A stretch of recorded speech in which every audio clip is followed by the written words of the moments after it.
do, or basically, I don't know. For those that don't really know, outside of the US and North America in general, it's much more popular for people to text with WhatsApp and Facebook Messenger. Like, that's just a thing. Yeah, definitely. Because it's just, it is what it is. Not everyone has iMessage, so I mean, honestly, it's kind of more smart. I don't know why we haven't thought of this in the first place in the US. Because every time somebody that doesn't have an iPhone hops into the group chat, it turns green for everybody, and it's like, this sucks. Like, but WhatsApp is texting and stuff and calling and video chatting with Wi-Fi and then data, just as iMessage is, and it's also available on the PC and Mac, and like, I don't get why we don't use it in the US more. Yeah, I agree. It's a far superior interface. Because it's the only all-encompassing, like, and including a Facebook Messenger, like, because of SMS versus like iMessage is like, oh, this big deal. But if you just all used WhatsApp, it doesn't. Like, the people in Europe figured it out. I don't know why we didn't. But anyways, he made this distinction of, you know, like, if you finish the digital detox and you find that, you know, you still technically need Facebook, or want that utility of Facebook, so you could text your EU friends, like, yeah, sure, like, but just don't use Facebook. Yeah, exactly. It's laying out what are we going to use this for before even entering Facebook or whatever the app you have, because it needs to be a very rigorous process. Otherwise, you're just gonna, if you find any little bit of utility in an app and that utility doesn't outweigh all the potential downsides it could have, then he would say that you just need to toss out that app and find a different way to communicate to your friends, you know. So instead of Facebook Messenger, it's WhatsApp, where you don't have the scrolling abilities. Exactly. And you know what's awesome, and I think he did this really well, overall minimalism, right? He kind of does a great job of exemplifying, and people have an easier job of understanding this item. Just because it brings you small utility overall will not be great to you, but like, someone can figure that out better with so it's sad because I can't grab anything to showcase it because I just self-plugged myself as being good as a minimalist. But basically, say I had like some sort of toy figurine on my desk, right? I pick it up and I go, okay, this thing, I'm holding my mouse, this thing, like, like, you can convince someone that the small figurine like doesn't bring them that much utility. It's like, does this really bring you happiness?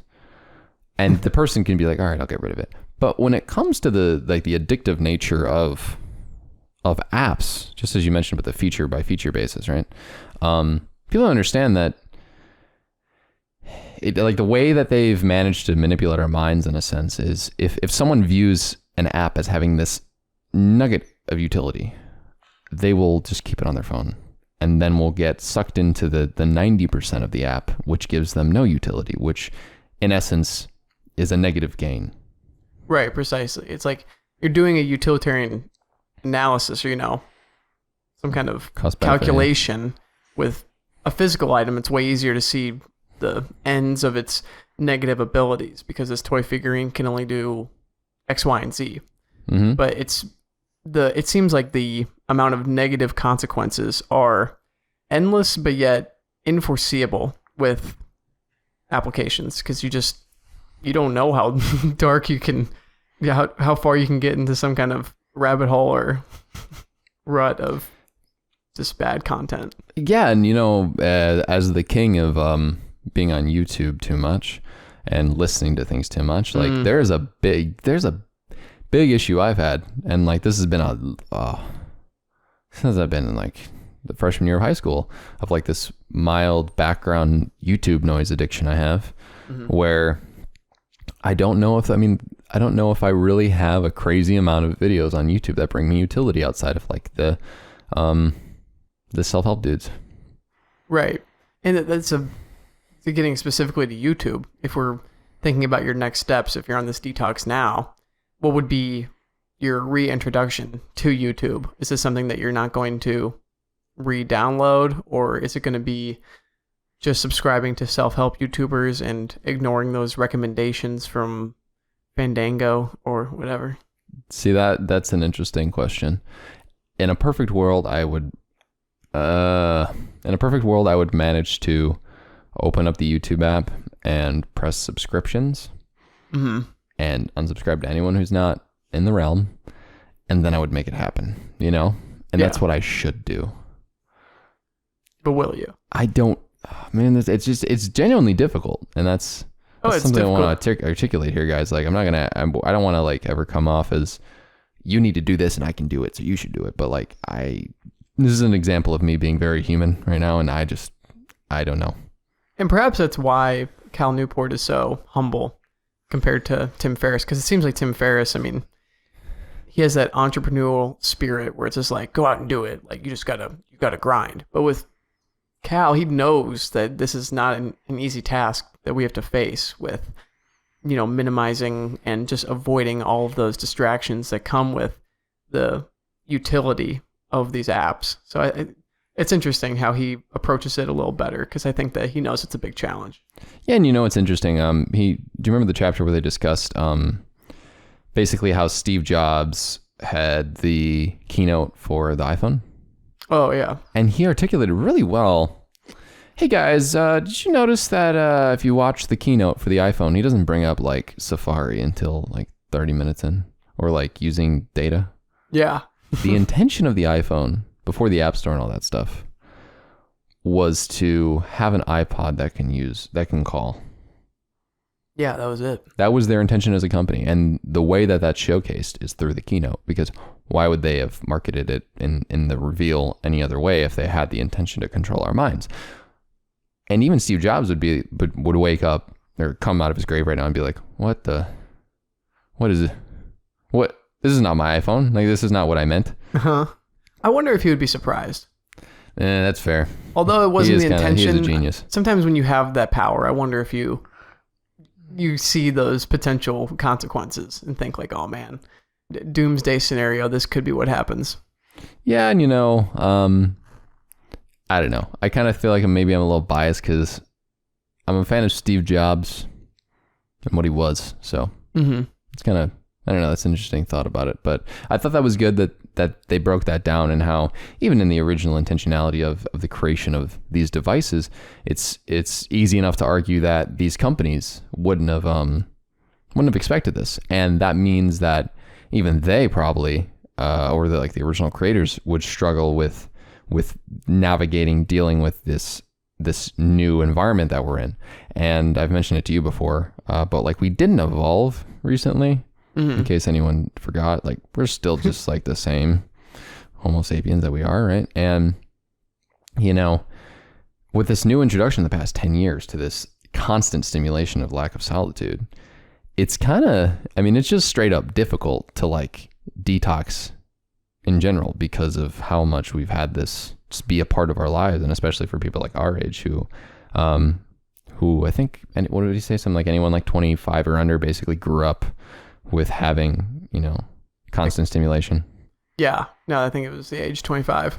Yeah. And it's interesting. He mentions that multiple times, just saying that it's in our DNA to do things with our hands, to think while we're also doing some kind of handiwork. And that's, he says that when we remove technology, the big thing that we need to do is pick up, better leisure activities, because when you look at the expanse of things you could do once you remove technology, it's very tempting to just go right back to it. It's like filled so many of our gaps in our lives. It's our leisure. It's our social time, talking with other people, like on the phone, which is also not a natural thing that we've adapted to. We've grown up evolved for, generations to talk in person.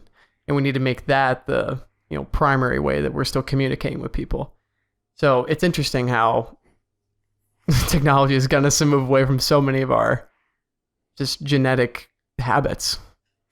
Yeah, that's very true. And, I was even thinking about this the other day. You ever notice how like now we just FaceTime instead of call, like in our friend group? Yeah, I think it's... Do you think it's better? It's a little bit better, but I think it's kind of fake better. It's like, oh... Thank you. I'm glad you think that. I was hoping to God you weren't coming to the conclusion that it was like equal. Okay. No, never equal. It's not the same, man. Even if it's FaceTime, you still can't pick up on the tonality of someone's voice, the little facial features, the body movement. Communication is so little to do with just the words you are saying, and it is so much more about the feng shui of the entire interaction. that FaceTime will never replace that, in my opinion. Very true. And I mean, with the way that, I mean, you and I both experienced school this year and so many others, I mean, there was a lot of times where our roommates, specifically one of our roommates, kind of had a rough time with, I don't know, I think hair just got in my mouth, with his classes being online because the professor and him were just not in the same sort of like in-person wavelength. Oh, yeah, exactly. I mean, it's just tough to approach someone. Like, if you haven't seen someone in person, you have no idea, like, what their body language is like that day. Like, can you approach them after class and ask them a question, or can you just tell that they're not in a approachable mood? This is something you can't tell. The question I had for you was this: as we're moving through the steps of your detox, I think it's a good way to move through this book here. Mm-hmm. So we're on the detox. There are certain apps, let's say YouTube, that you're probably going to re-download, but maybe be more intentional about. Through your detox, what's an app that you don't think is going to re-enter your phone screen, and how are you going to replace it in a effective way? Huh. You know, I've thought about this a lot. I think LinkedIn and Facebook gotta go. Really? Yeah. It's interesting too, because I post on both of those, you know, when every video comes out. And I've been thinking about it. That's my utility. Mm-hmm. You know, if I can find a way to like automate the posts to go up on there, or pay a little bit now that income's possible for the channel, I think life utility wise, it might be like better to not have to deal with that. I mean, if I had to put a number on it, I mean, I could look at my phone or whatever, but it's being used to record. Like within a month, if I had to guess, random LinkedIn scrolling, which is not large, by the way, guys. Like I don't really do it much, but it happens. Like any app you have, it just happens. Mm-hmm. Facebook, it just happens. I think I would say it's, you know, a few hours a month. But then I think about that, it's like, man, like I could get those hours back. That'd be great. Yeah, exactly. Because you can spend those times, you know, talking with people in person, or, you know, reaching out to a company over call or email. Or just, yeah, that, or working more, like whatever it is, like something just better. Right. I was thinking of a direct replacement for LinkedIn, because that's very shocking that you said that's something you want to cut out. But I mean, you secured a job without doing much on LinkedIn. Yeah. I don't really care. Right. And I think I need to make this clear to like my future employer, like, yeah, too bad, so sad. But like outside of me maybe making a plan of weekly checking our page and then liking all of, because apparently like in the company, like everyone just likes the company's LinkedIn posts. Mm-hmm. And like I don't want to be like too bad, so sad, because I don't want to be the black sheep or whatever. But like I kind of don't mind, because the whole minimalist thing for me is like what's made me kind of make my overall life happiness and success a little bit better recently. So I feel like they'd understand if I articulated that way. You know what I mean? Yeah, I know what you're saying. I've had a similar experience with, I'm fairly involved in campus ministry, and they have really tried to rev up their social media outreach, because numbers are not always the highest with getting people to, you know, get involved in some kind of way on campus. And they ask people in my position to interact with the social media page often. And I just feel so bad, because I feel like they think I'm ghosting them, but I just don't. You're not. I don't keep Instagram downloaded. If I check it, I do a once a semester post to let everyone know what has happened in the past semester, and then I usually just delete it shortly after that. If I need to Instagram DM someone, I usually get on my PC, but I don't really like getting on my PC to check those pages, just because I know it's going to turn into some kind of large excursion of checking things that don't need to get checked. But it's just tough to navigate that, because we live in such a digital world. It seems like we almost need to be bold as Tim Ferriss here and just say, like, I'll be on Instagram at this time to this time on this day. It's a 1 hour thing. I do like that. I really like that.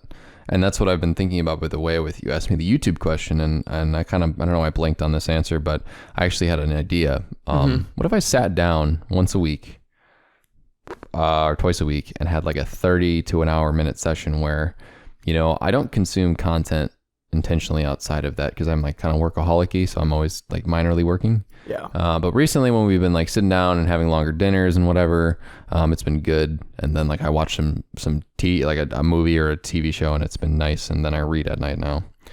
I really want to set up an hour or two a week where I intentionally just watch the people I like on YouTube. If you want to see this episode or any other episode of the Rise Productive podcast, make sure to go and check the show out on Apple Podcasts, Spotify, and anywhere else that you can find podcasts today.